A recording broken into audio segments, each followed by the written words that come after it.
সম্মানিত আশিক রাসূলেরা, বহির্বিশ্বের মুসলমানদের জন্য যার হজে যাওয়ার সামর্থ্য আছে তাদের উপরে হজ ফরজ।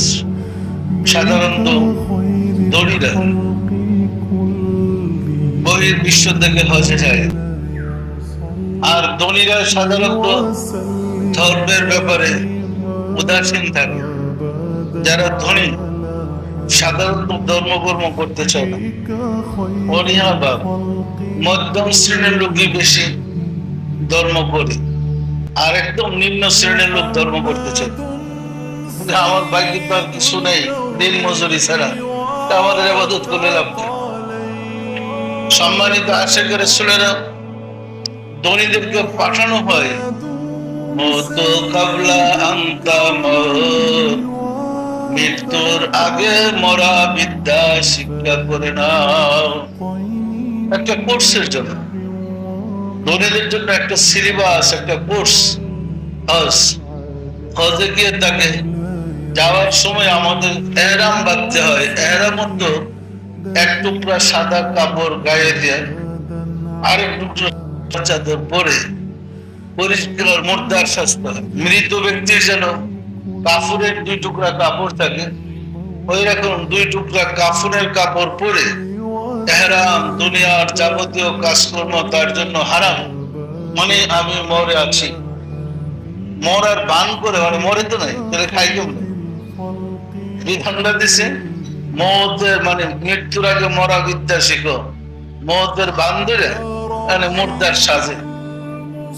কিন্তু বিধানটা এরকম, আপনার একটা টুকরা কামড় দিছে, টুকরাটা যদি মানেন একটা দম জরিমানা দেবেন। একটা মশা কামড় দিছে, এটা থাপড়টা যদি মারেন একটা দম জরিমানা দিতে হবে, একটা দুম্বা। আর যদি নাও মারেন সতর্কতার জন্য একটা দুম্বা জরিমানা দিতে হবে। তার মানে আপনি ওইখানে বসার আগ পর্যন্ত, জিয়ারতের আগ পর্যন্ত, তওয়াফের আগ পর্যন্ত আপনি মৃত্যু পরিষ্কার না, পরিষ্কার না। মৃত্যুর মধ্যে জেতার কোনো কাজ করে বসে, মশা মারণটা জেতা মানুষের কাজ না, জরিমানা একটু দেওয়া লাগবে। না মারলেও একটু দেওয়া লাগবে, মারলে দুইটা। পরিষ্কার না, পরিষ্কার না। তাহলে ধনীরা গরিবী হালাতে চললে, দুই কাপড়ে চললে, মুর্দার অবস্থায় কি কষ্ট, তাকে ট্রেনিং না দেওয়া হয়। পরিষ্কার না, পরিষ্কার না। এরপরে হজের যতগুলো নিয়ম কানুন রয়েছে প্রতিটাই ধনীকে ট্রেনিং দেওয়া হয় আল্লাহর মনোনীত মহামানবদের অনুসরণ কিভাবে করতে হবে। ওইখানে যে আল্লাহর মনোনীত নবুয়তের যুগে যে মহামানবগণ এসেছিলেন, প্রত্যেকের অনুসরণ অনুকরণ করার ট্রেনিং এর জন্য হজে পাঠানো হয়েছে। যাওয়ার পরে তাও ফিরে সাফা মারোয়া দৌড়াদৌড়ি করে, সাফা মারো দুইটা পাহাড় পাশাপাশি, মাঝে আবার জমজম কূপ আছে। মা হাজেরা পুত্র ইসমাইলকে মাঝে রেখে জমজম কূপের জায়গায় ওই পাহাড় আর ওই পাহাড়, সাফা মারোতে পানির জন্য ওই হালকা দৌড়, হালকা দৌড় দিতেন।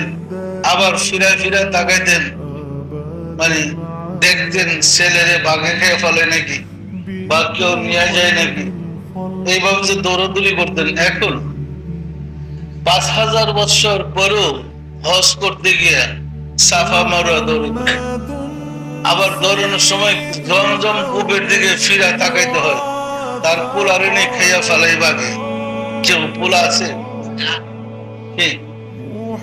তাহলে পরিষ্কার বোঝা যায় শুধু মহামানবদের অনুকরণ ছাড়া, অনুসরণ ছাড়া হজের বিদ্যা আর কিচ্ছু নেই। বিশ্বাস হয় না, হয় না? এখন আবার থাকেন কেন জমজম কূপের পানির দিকে? বাচ্চা হারাইবার ভয়।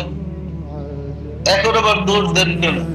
যারা দৌড়াইতে না পারে, সমর্থ আছে, আবার গাড়িটা যায় না, গাড়িতে যাওয়ার অনুমতি আছে, হুইল চেয়ারে। সম্মানিত আশিক রাসূলেরা,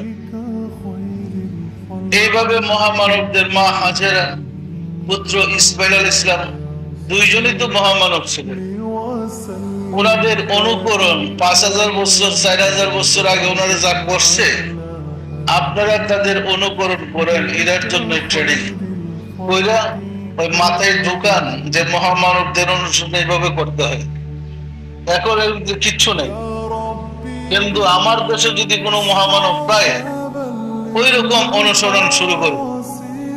পরিষ্কার না পরিষ্কার না?